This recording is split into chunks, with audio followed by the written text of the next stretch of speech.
Day 2 of the NRA, we're standing in front of the wall of rifles. We are. Sako and Tikkas are represented here. And I wanted to chat a little bit about the Sako line of products. And that's because a lot of people, when they talk about Sako, they talk about the Finlight. Yes. And so there's an equation almost between Sako and the Finlight, but the truth is that the Finlight belongs to a larger family of rifles. That's the Sako 85, which is the original and the development of the 75 line. The Sako 85 is way more than just the Finlight. It is. I mean, certainly in the US, the Finlight is it's our biggest part of the Sako 85 line. It's the most popular product because it's a great, durable rifle. It's great in all weathers. But you know, when we look at Sako 85, there is a whole line of other rifles that go from the big caliber safari rifle, you know, through to some of the varmint side of it. So yeah, it's a much bigger group of rifles than just one. And speaking of large caliber, Philip, you were showing me one that is a fairly impressive one. And yeah, this is a great rifle. This is the Brown Bear, the Sako 85 Brown Bear. It's probably you see it. It's very popular in 375 Holland and Holland, 416 Rigby, 450 Rigby. So if you're looking for a big game rifle for, you know, large animals, if you're going on safari to Africa, I mean, this is a 416 rifle. It's great.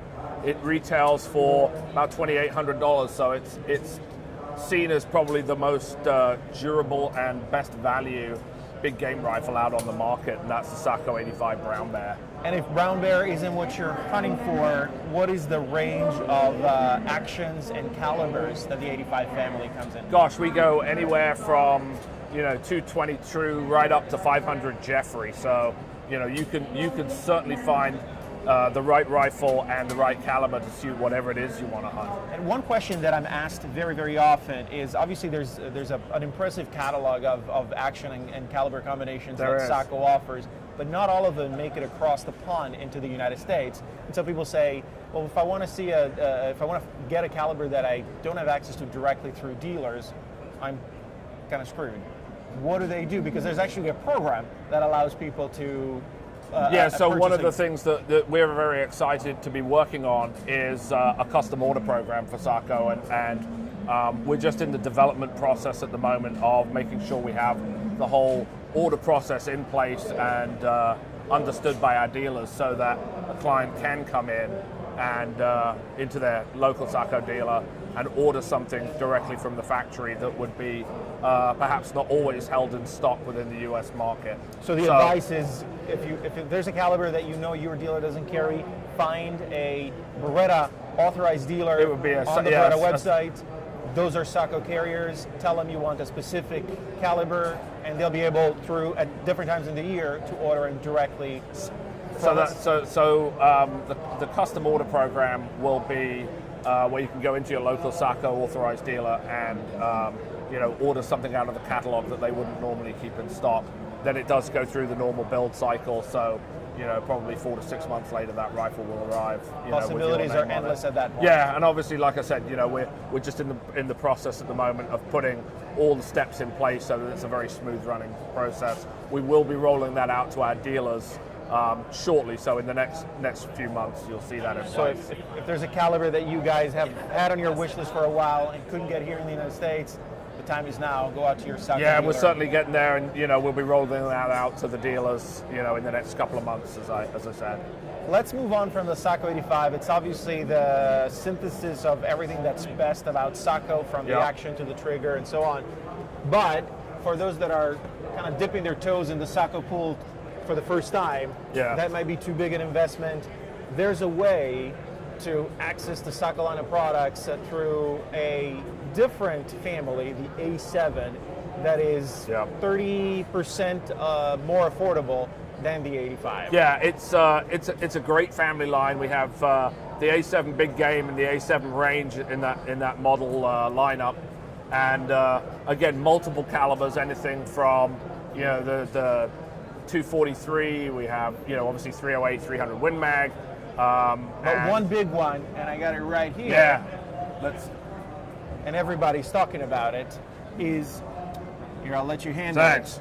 it. 6.5 Creedmoor. Yeah, so this is the A7 range in 6.5 Creedmoor. You know, obviously, this is a caliber that's taking the US by storm and has been very, very popular and growing within the United States.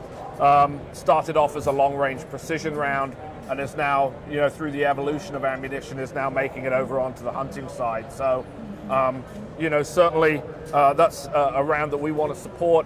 And both the A7 Big Game and the A7 range now available 6.5 Creedmoor with threaded barrels, with a muzzle brake. And you know, if you want a long distance hunting rifle or a gun you can shoot long range and hunt with, that A7 range is a great choice. And you're talking about a threaded barrel. We obviously have one here. I noticed that the thread protector isn't on it. Obviously, it usually is. Yeah, what we wanted to show here was, you know, that this has the threaded barrel. We took the muzzle brake. It comes with a thread protector in the box, but also with a muzzle brake. So we just took it off so we could show the threaded barrel on this one. It's a great synthetic stock. It's got a aluminum skeleton within it to give it real support. The range has a pretty broad forend. The Big Game, yeah, a little bit more narrow. Nice rifle. You can backpack with it. It's not too heavy. And you know, if you want to get into the Sako family, this would be a great way to do it. You're looking at about a $1,250 retail price for an A7, so, and you know, you're getting a great start with it with Sako. So, Philip, you taught us something about the Sako line between the 85 family and the A7 family, a little price point that's a little more entry level for those that aren't ready to step up to the 85, Sure. to the entire library of calibers and actions, and the fact that now you can purchase pretty much any caliber action, even if it's not directly imported by Beretta. At a certain time, you can go into your Sako dealer, which is a Beretta dealer, because Sako is imported by Beretta here in the United States. With all these things in place, I would say that there's no hunter out there that can make an excuse as to why they shouldn't add at least a Sako to their... I mean, you know, obviously we're all a little biased here because we love Sako, but we would strongly encourage anybody who's in the market for a new rifle, you know, go to your Sako dealer, check it out, and you know, just try the things we're famous for, which is, you know, super smooth action, great trigger, superb barrels. It's a great rifle, so we'd encourage everybody to give Sako a thought and a try, you know, when you're looking for your next rifle. Philip, thank you so much, guys. You heard it from him directly. If you want more information about the 85 line or the A7 line, go to sako.fi. That's SAKO.fi. The products here in the United States are imported and distributed by Beretta, so you can find dealers at on our website at beretta.com. You can connect with me on Twitter at Beretta_USA or on Facebook at Beretta USA. But you can also find Sako right on the website and on social media. From Atlanta, Georgia is everything. Thank you so much, Philip. You're very welcome. And we'll see you guys later.